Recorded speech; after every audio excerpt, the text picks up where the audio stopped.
Okay, so let's get back to this type of learning again.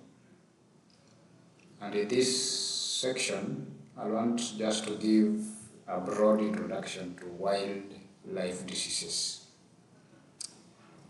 So, when you're looking at conservation and management of natural resources, one of the things you need to understand is you need to have an idea of what are the diseases that are out there which can infect and eventually affect the wildlife, which is part of the natural resources that you'll be trying to conserve and manage.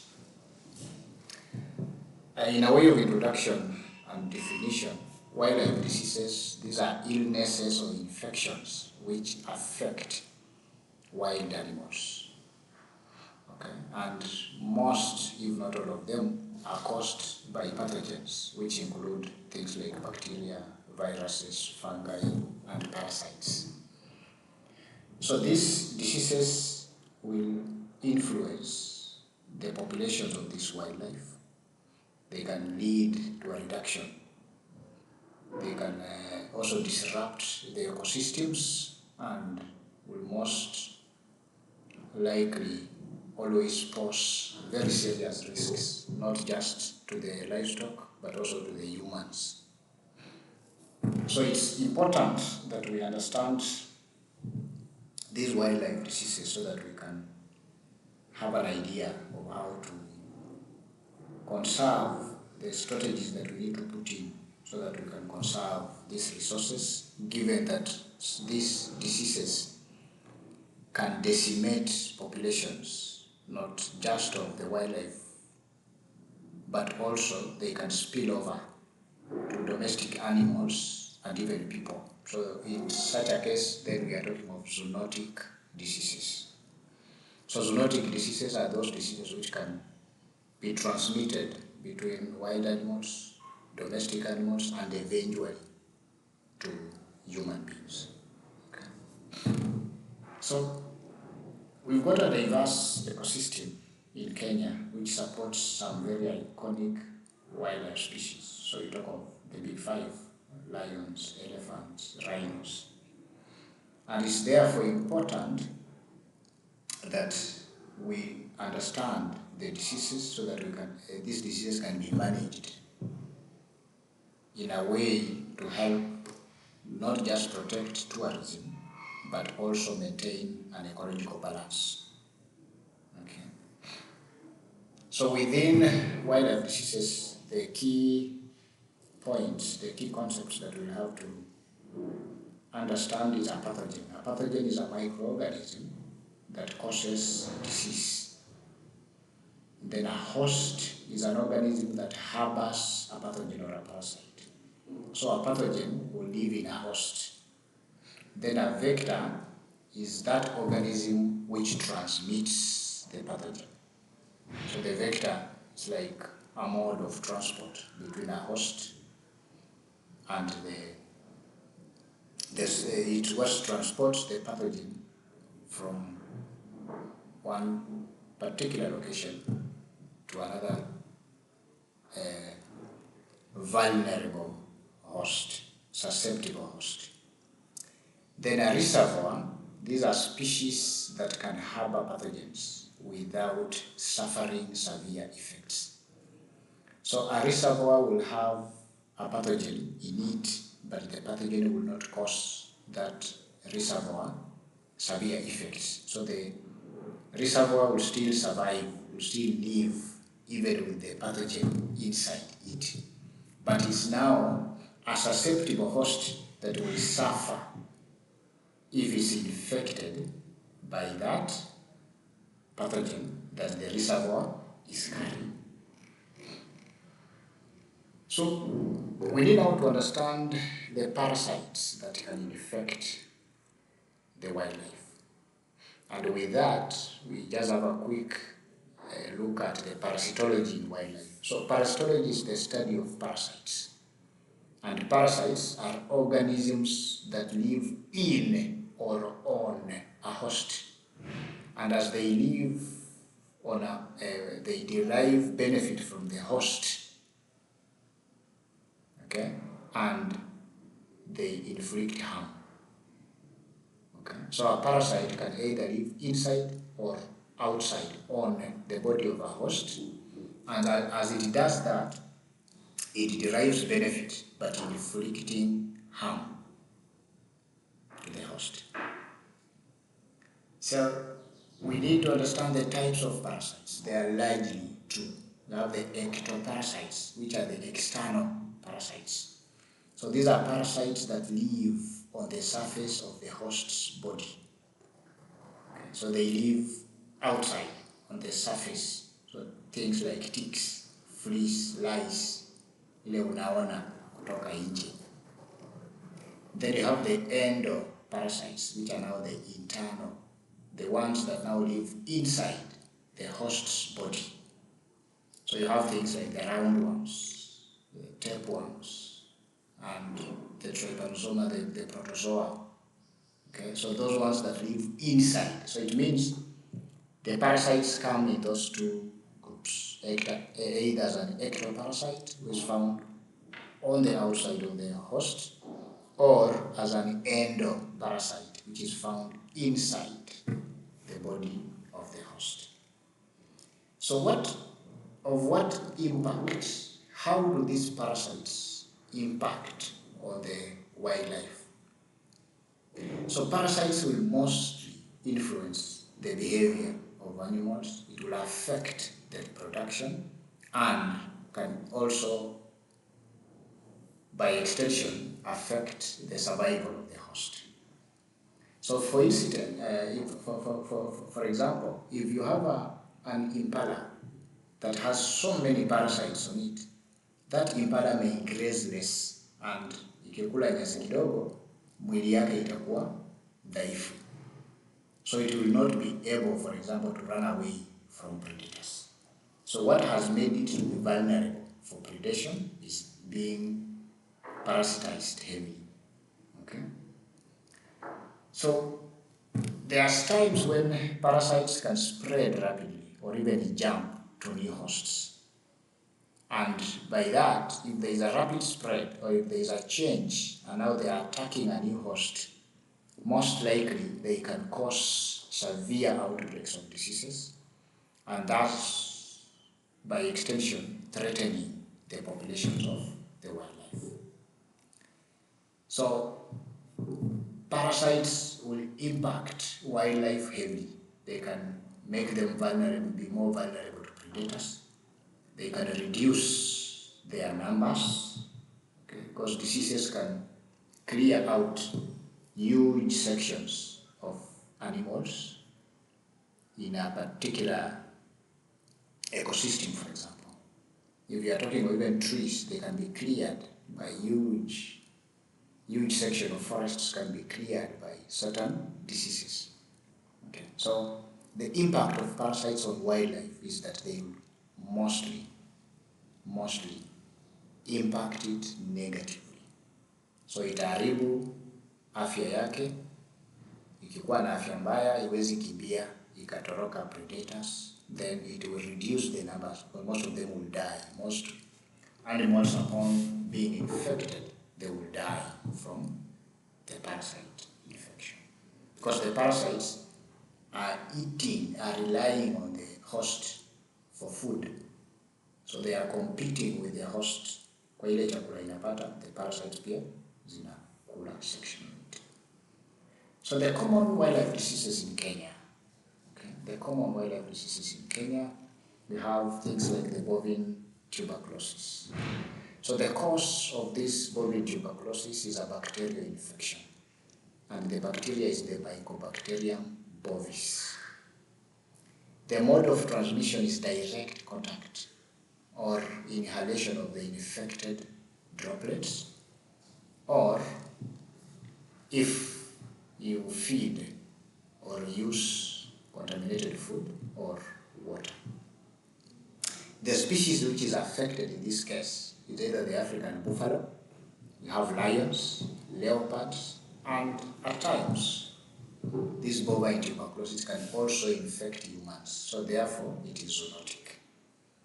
The other example is the Rift Valley fever, which is a viral infection caused by a pathogen which we call the Rift Valley fever virus. This pathogen is transmitted through mosquito bites. The species of mosquito which transmits the Rift Valley fever is the Aedes. Okay, the Aedes.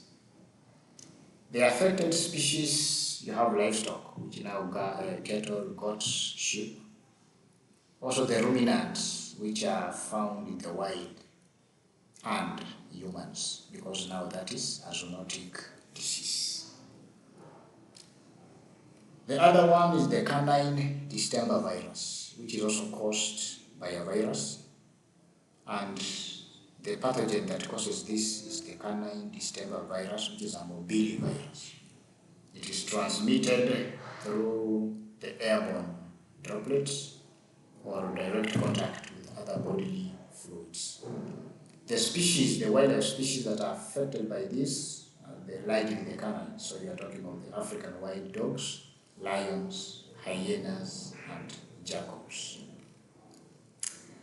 Two more examples. You have the trypanosomiasis, or the sleeping sickness, which is caused by a protozoa, which is the Trypanosoma brucei, which is the pathogen that is transmitted through sesefly bites. And the affected species are the antelopes, buffalo, livestock, and even humans, because we can also suffer from sleeping sickness. Anthrax, which is a bacterial infection caused by Bacillus anthracis. This Bacillus anthracis is transmitted through ingestion or inhalation of spores. Okay. If the water is contaminated, if the carcass is contaminated, then that can also transmit. The foot and mouth disease, that one we've heard about it, is a viral infection as well, transmitted with the pathogen is the foot and mouth disease virus.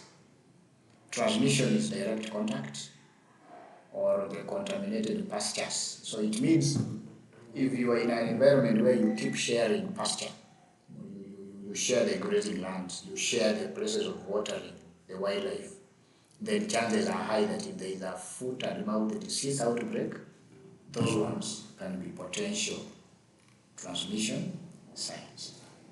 But now, how are these diseases transmitted among wildlife? So the modes of transmission can either be through direct contact. That happens when animals touch each other. Okay? So when animals come into direct contact with each other, then diseases can pass through from one animal to another through saliva, blood, or the skin, or even other body fluids. We have the indirect contact or the environmental transmission, where the pathogens will survive in soil, water, or carcass. Then will infect other animals which will come in contact with those contaminated surfaces.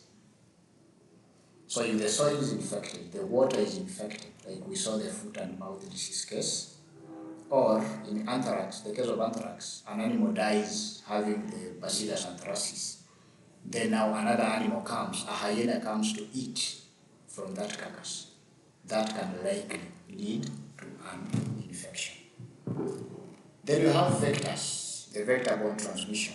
So they are parasites or insects which will carry the pathogens and infect animals, either through bites or through other modes of infection. Then the other one is the airborne transmission, where the pathogens will travel through the air, and by so doing, they will be infecting by virtue of air. So it's coughing, sneezing. So in the event that an animal has an infection and it coughs, it sneezes, then harmful microbes can be sent to the air. Then they can spread to another animal. The oral transmission, which is just ingestion. So animals can also get infected by eating contaminated food, water, or even an infected carcass. Then the vertical transmission, which is from mother to offspring. So some diseases can pass from mother to baby during pregnancy, at birth, or even during milk or the breastfeeding, when the baby animal now suckles the mother.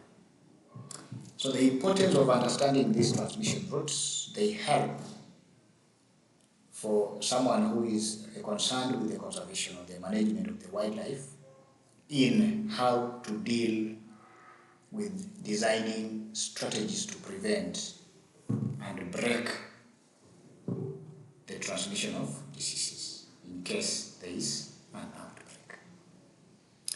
So the impact of wildlife diseases on the ecosystem.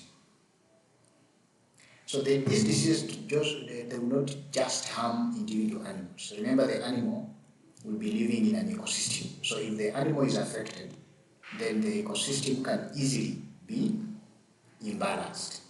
So let's look at this, how the diseases can impact the ecosystem. So one way is population declines. So diseases can kill large numbers of animals, reducing the populations and therefore upsetting balance of nature. Okay? So if there are many animals that have been killed, those animals, there is a role they were playing in that ecosystem.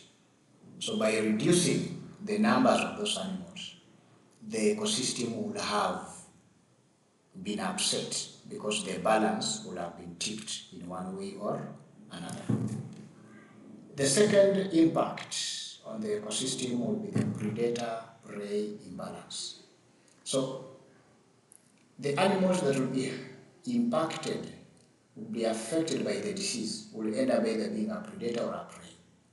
So when the diseases are affecting that particular animal, which is either a predator or a prey, then the whole food chain can change.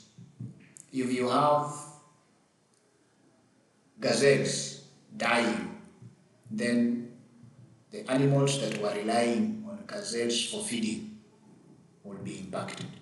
If the gazelles have died in mass, then the grass which the gazelle was feeding on will also be impacted. So, or, for example, if you have now the bovine tuberculosis, which is weakening buffalo, so it's infecting buffaloes, weakening them, those buffaloes become an easy prey for lions. But because the buffaloes are weak as a result of an infection, when the lions now will be happy to feed on the weak buffaloes that cannot run or fight back, but the lions also stand a risk of being infected because the buffalo is sick. So in essence, the bovine tuberculosis will have reduced the number of buffaloes, but by extension, they will also lead to a reduction in the number of what? The predators. Then there is the habitat changes. So if key species die, it can change the landscape. Key species, these are organisms that are important in a particular ecosystem. Think of elephants. If elephants will die from anthrax, elephants are one of the key species in an ecosystem because they help to knock down trees. By knocking down trees, they create more habitat for grazers. Okay? So if such a key species like an elephant is killed because of an anthrax infection, then it means fewer trees will be knocked down. And as the fewer trees are knocked down, we will have serious changes in the habitats for smaller animals. So the animals that will require more grass will not be present, but there will be more birds because the birds will be benefiting from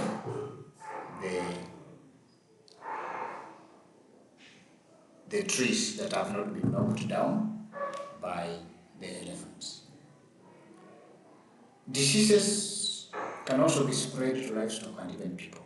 Okay? So some wildlife diseases can infect livestock and even humans, leading to a conflict. Okay, so you have diseases in the wildlife, but it will also affect livestock, which people rely on, or it can also affect people, because now those are what we call the zoonotic diseases. Then diseases will result in a reduction in the biodiversity and eventually weaker ecosystems. So when the variety of species within an ecosystem reduces because of disease, and how does disease reduce the variety? By killing maybe a particular species. If it kills lions, if it kills cows, if it kills donkeys, it will have led to a reduction in the types, in the variety. Then the ecosystem will become weaker, because an ecosystem is strong if it has different types of species. So if the ecosystem is weak as a result of a reduction in the variety, then that ecosystem now becomes vulnerable to changes in the environment. So if you have a drought, if the species that was killed by disease was drought resistant, for example, then it means that in the wake of a drought, there is no species in the ecosystem which can withstand that drought. So it means then that particular ecosystem will be more vulnerable to the drought than it would have been in the first instance. So how can these diseases be managed within a wildlife? How can the wildlife diseases be managed for the sake of conserving? So managing wildlife diseases is crucial for protecting biodiversity, for safeguarding ecosystem, and promoting human and animal health. So what can be done to assist this is surveilling. One is through surveillance and monitoring. So there has to be regular surveillance, regular monitoring of wildlife, so that diseases can be detected early and prevention mechanisms put in to avoid spreading of that disease. Vaccination and treatment. There are some diseases which can be, the incidence can be stopped or reduced if the animals are vaccinated. Okay. So vaccination and targeted treatment can help to control and even prevent disease outbreaks. Habitat management and population control. So when you manage wildlife habitats, you can reduce disease transmission when, for example, overcrowding has been reduced. So you look at numbers and you determine if this particular ecosystem can manage as much as 50. So when you get to 50 animals, you ensure that the number does not go beyond there. Because if overcrowding comes in, then the contact between those animals is increased, and therefore disease transmission can increase. Okay. So if you manage the habitat and control the population, then you are in a position to limit or to conserve and manage the incidences of diseases. If there is effort to reduce human-wildlife conflict, okay, so diseases that can spread between wildlife to humans, if we reduce that contact between human and wildlife, okay, then now we can reduce the risk of humans contracting diseases from the wild. But equally, there are diseases that human beings can also infect the wildlife. So by reducing that contact, if not just stopping it altogether, if we reduce that contact, then chances that we can reduce the dangers that come with these zoonotic diseases are high. The public education and community involvement. So we need to, because most of these wildlife are found in community settings. So if the local communities are involved in managing of those diseases, especially the zoonotic ones, then they can be educated, they can be told that if you have this disease, or if the wild animals have this disease, when contact happens, when you eat a dead carcass, this is the risk that you stand. So you educate the public and you involve the community in the management and control of these diseases. The last one is research and collaboration. So if there is ongoing continuous research between scientists, be they of the human scientists, veterinarians, environmental people, then they can come up now with a synergy which will target a broader way to control wildlife diseases. Remember, people who studied veterinary will be in a better position to tackle animal diseases. The people who studied human health will be in a better position to understand human diseases. But and the people of the environment will be in a better position to study the environment and give deeper insights into how the environment is changing. But now if these three groups collaborated and instituted common research, then you bring in conservationists. So you study diseases, you study the environment, then jointly you now come up with conservation mechanisms. Then now you end up with a robust way in which the wildlife and human beings and the general environment can all be conserved and managed in a sustainable way, so that not just the animals, but even human beings can derive benefit. Remember, the ecosystem as it is, the natural environment as it is, we as human beings, we try to derive help, we derive benefit from the environment. But the thing is, we should derive benefit today and ensure that we don't exert a lot of harm, so that the future generations can also benefit from what we are benefiting from today in our current environmental setup. Okay, so that is about wildlife diseases. So I'll stop there, then move to the next lecture. Thank you.